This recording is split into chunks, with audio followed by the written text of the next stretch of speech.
Welcome back to Solve Crimes with Rick and Gavin. In today's episode, we're going to review the brutal 1970 murder of 22-year-old Carol Beth Hilburn. You may recall that we discussed Carol's case in The Other Girls here on our channel. We will also discuss how Solve Crimes investigated and discovered a brand new suspect that no one had heard of in the 50 years that this has been a cold case murder in Sacramento, California. We met recently with lead detectives from Sacramento Police Department and Sacramento County Sheriff to go over how we connected this new suspect to Carol and how we never would have put it together without the help of Carol's birth daughter, Linda. She was instrumental in our investigation into Carol's murder. This is Solve Crimes.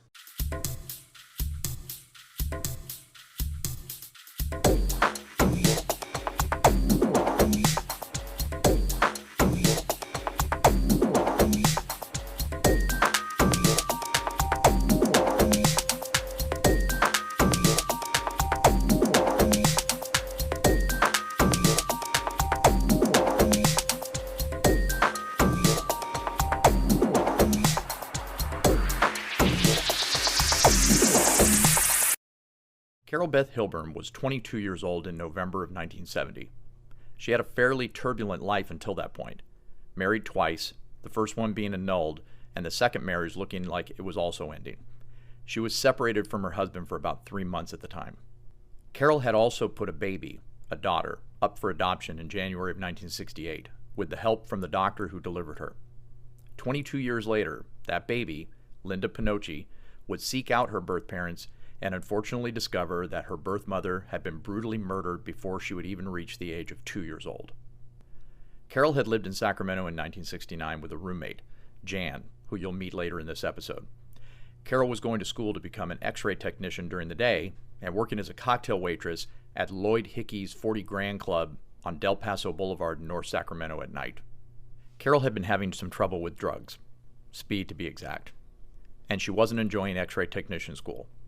So Carol moved back to Santa Rosa, where her mom and her sister lived. Sometime after that, she met and married Jay Hilburn. The marriage didn't last long, because by the time summer of 1970 came around, she had moved in with her sister. By all accounts, her split with Jay was amicable. Carol even stopped by for a visit before her trip to Sacramento.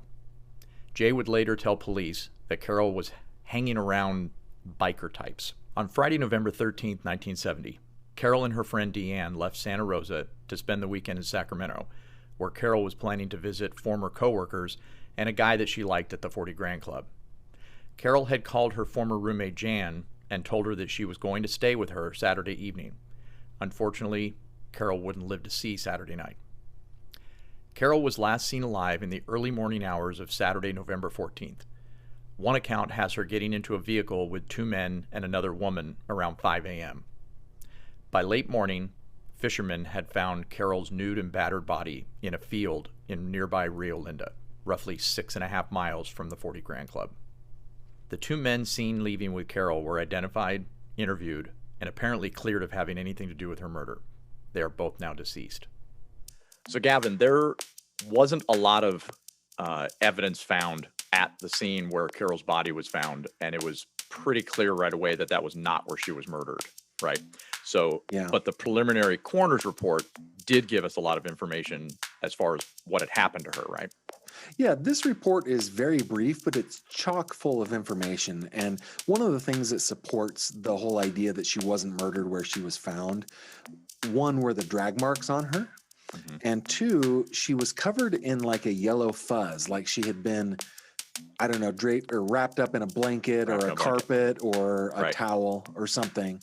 And that's what was used to kind of drag her around. That was one of the things that was brought up. Another thing was that there were possible needle marks in her arm. And we do know from her friend Jan that Carol had an addiction to speed at the time. Right. And there were amphetamines found in her system. That's correct.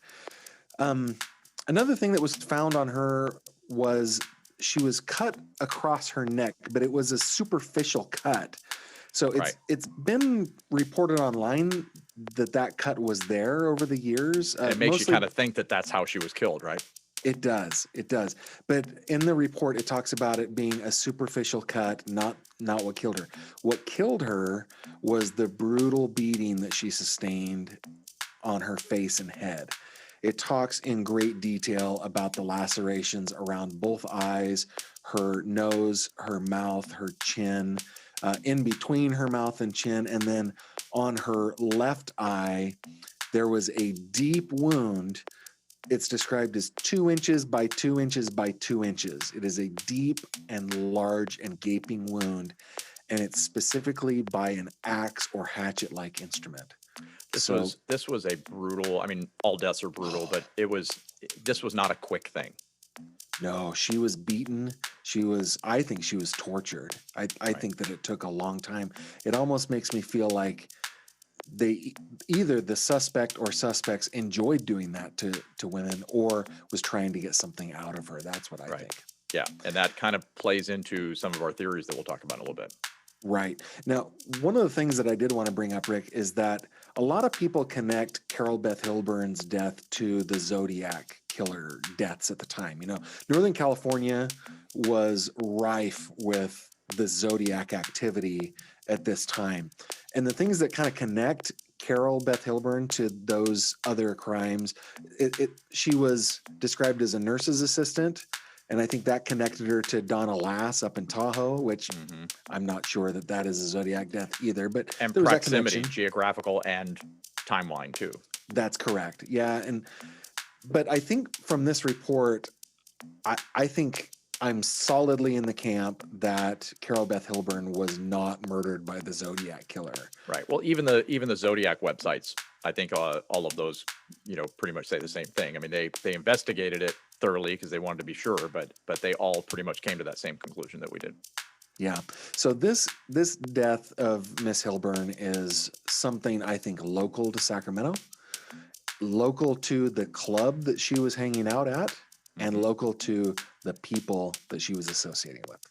Yeah, and it is something to note, whether it's important or not. There was never, at least in the press, there was never a publicly named suspect. Right. Yeah. In the report, the police did know of a couple of people. Right. But it appears that that didn't pan out as anything. So. Right. Nearly a year later, the night before Halloween 1971, and less than 3 miles from the 40 Grand Club where Carol was last seen alive before her murder, 25-year-old Mary Lou McNeil's body was discovered in her 14th Street apartment in downtown Sacramento by 2 friends. She had been tortured and bludgeoned to death. Beating someone to death is not a common thing. Naturally, it grabbed our attention. We discovered that Terry C. Carpenter of Sacramento was immediately identified by police and was wanted for McNeil's murder. He stole a car and fled Sacramento a week after Mary Lou's death. He was arrested roughly 4 weeks later in Omaha, Nebraska, and extradited back to Sacramento in early January of 1972 to stand trial. The first murder trial against Carpenter ended in June of 1972 with a hung jury.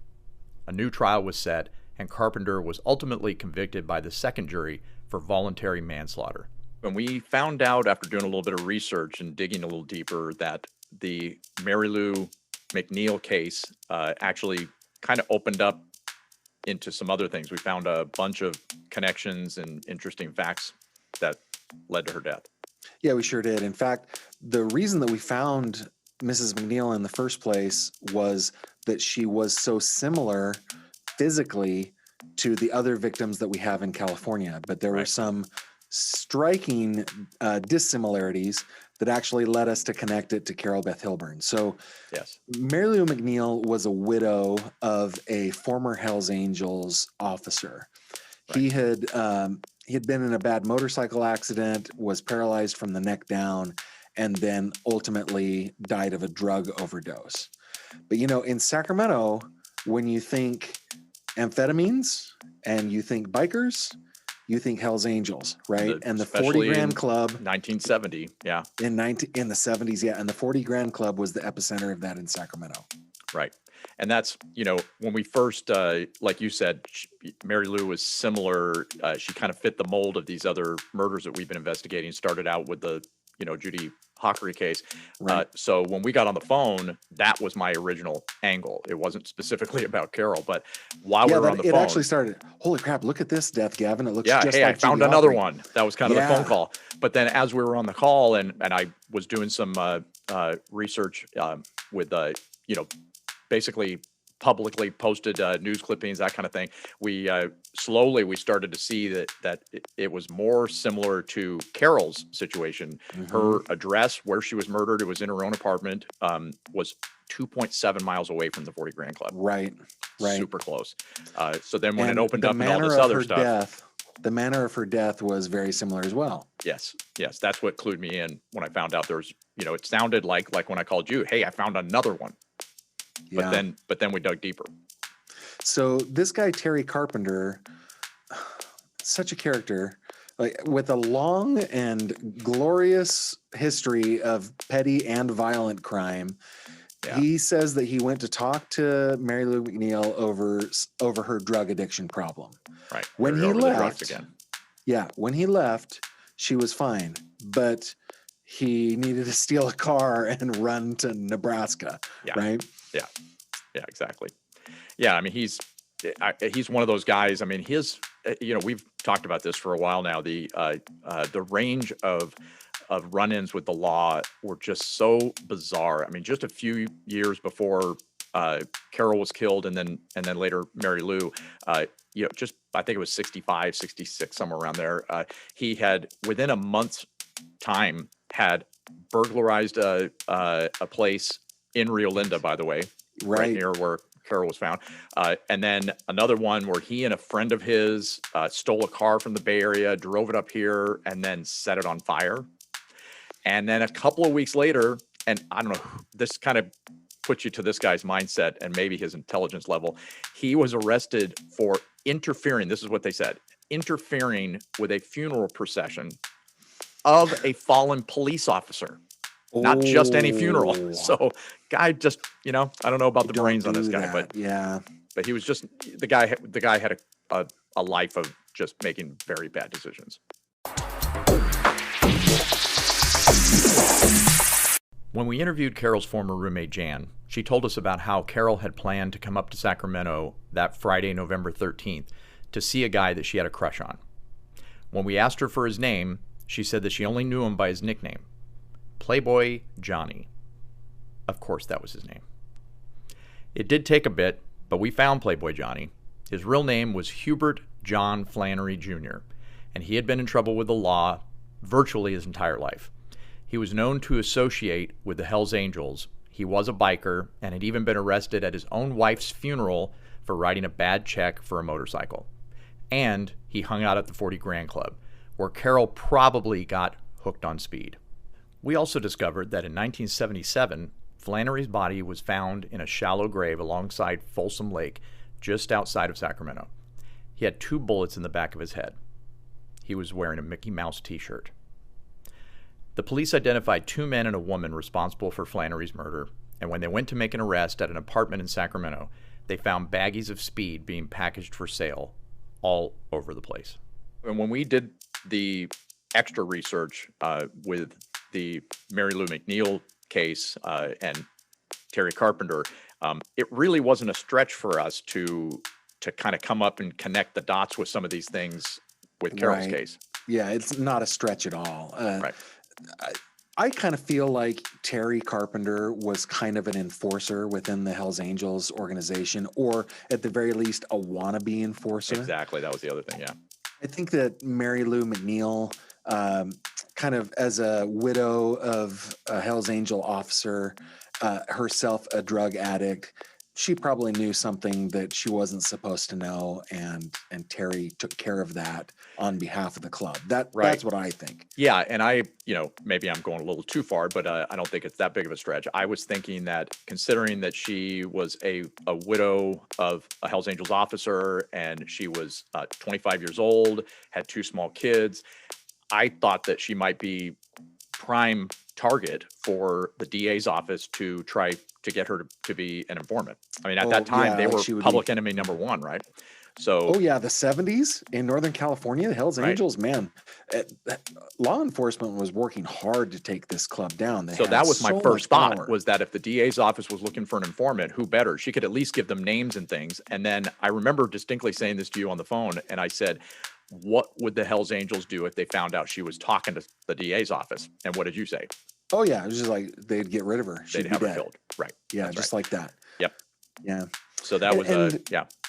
That kind of makes me feel like because the similarities are so striking in the way that both women died, Carol Beth Hilburn and Mary Lou McNeil, I feel like they were killed by the same person. I don't think it's a big stretch at all to say Terry Carpenter is definitely a person of interest in the death of Carol Beth Hilburn. And the other thing about Terry is he has a connection to Rio Linda.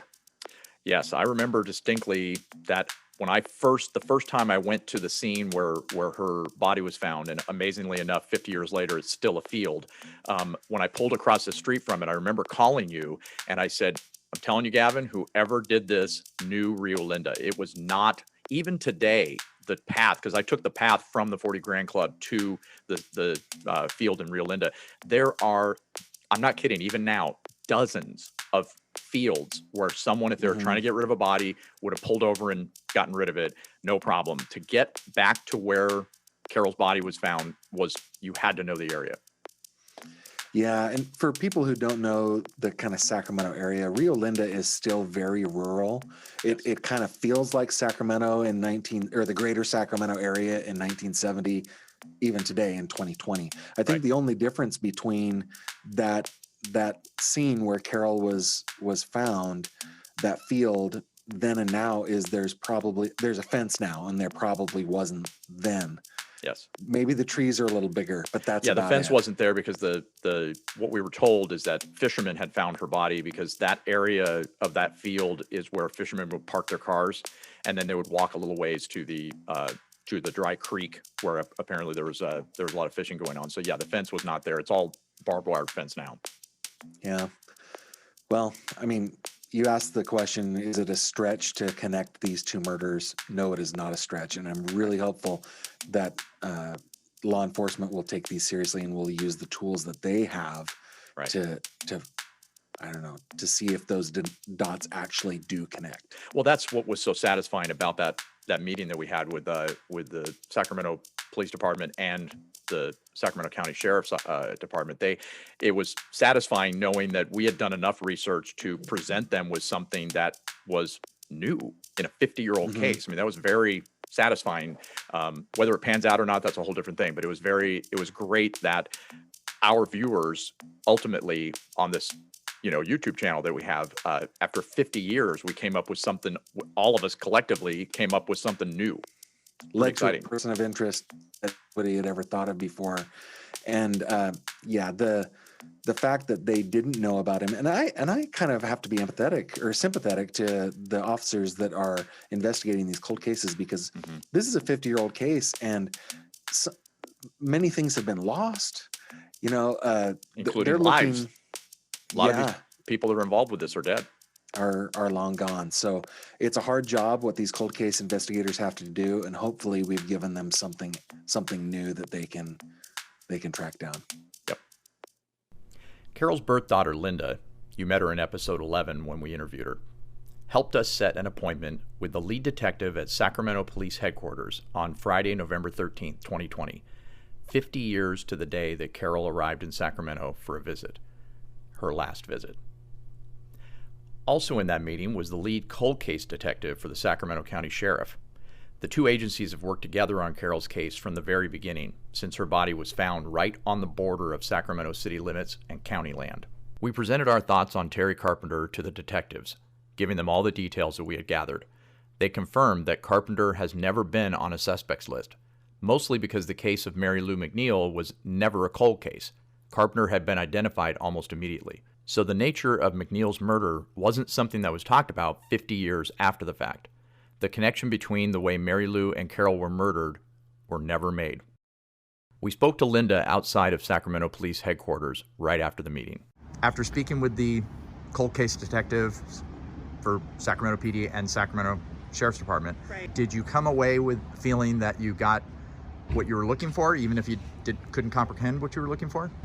I feel like it's good to know that we are maybe able to collaborate with them, and that they will be helpful in our journey trying to find out some answers. I think that they are understaffed, but they are definitely in it with heart and skill.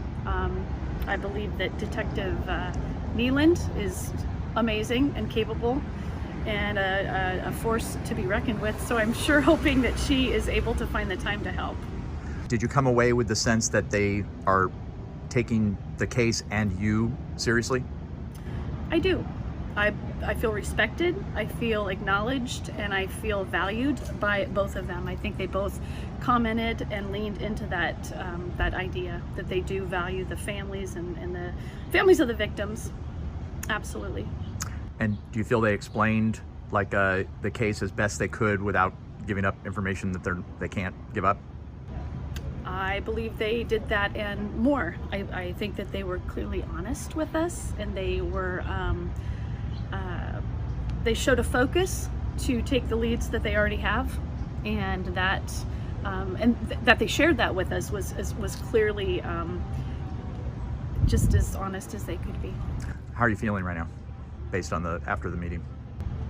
I feel encouraged, and I feel still full of hope, and I feel focused. I do feel focused, and I feel like there's a team with heart. So is this the best you felt since knowing about this what happened to Carol in the first place? I can't say it's the best I felt. No, I can't. No. I think the best I felt is when I met Rick and Gavin. I actually felt better then, but yeah. I'll pay you later. What do you make of all this progress? I mean, after everything we've just discussed, I mean, with the movement happening 50 years after the fact, being able to present that to law enforcement. Well, I think this case, prior to us kind of getting involved in this, and not as far as like patting ourselves on the back, but kind of figuring it out and having some viewers contact us, getting some new information, I think that this is breathing new life into the investigation. Right. As far as Mr. Carpenter goes, we're kind of at a dead end ourselves, and we need a little help, don't we? It's right. We've had a hard time finding him. Well, I mean, all of this stuff happened so long ago that, we're not sure how far certain, organizations go back with digitizing their records. There wasn't a lot of stuff put out there for, internet sleuths.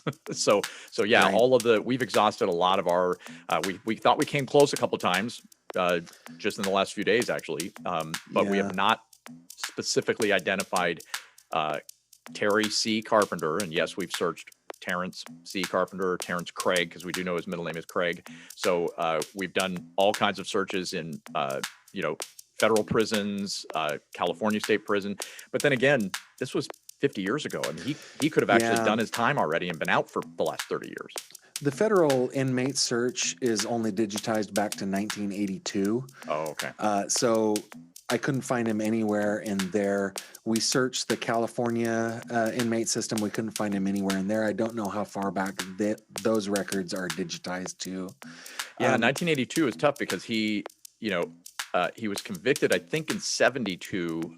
And remember, he was not convicted of murder. He was convicted of what was it? Manslaughter. It was negligent manslaughter. Is that what it was, or something? Right, and it was definitely less than murder. So odds are he might have been out of jail by the time 82 rolled around. Yeah, I think you're probably right. So we did find a couple of obituaries for Terry C. Carpenters. We found 2 of them, both born in 1946, which is when Terry Carpenter was born. And family members in Sacramento. We thought we had it, but we're not quite sure that either of those are our Terry Craig Carpenter. So if you, going to our listeners and viewers right now, if you have the ability to search that out and try to find Terry, if you have a crazy Uncle Terry who is in and out of jail, all those something little things that may not seem giant to our viewers, but it may actually be the little piece of the puzzle that helps us.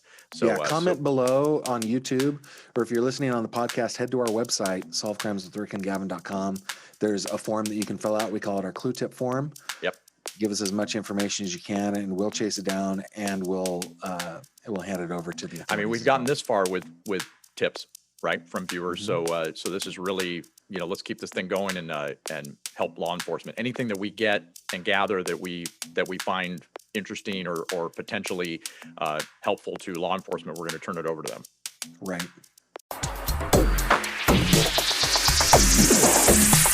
With Linda only being in town for the weekend, she set up an in-person meeting with her birth mother's former roommate, Jan. We all met at a park in Midtown Sacramento, and it didn't disappoint. Jan surprised Linda with a pair of shorts of Carol's that Jan had kept for 50 years. Jan also surprised Linda with a few other things. Jan told Linda that she reminded her of Carol. Her laugh, her smile, and the way she shrugged her shoulders. Linda immediately teared up. She had never heard from anyone that she had mannerisms that came directly from Carol. It was obvious how much it meant to her. As it turns out, Jan could relate to Linda in that regard. She was also adopted.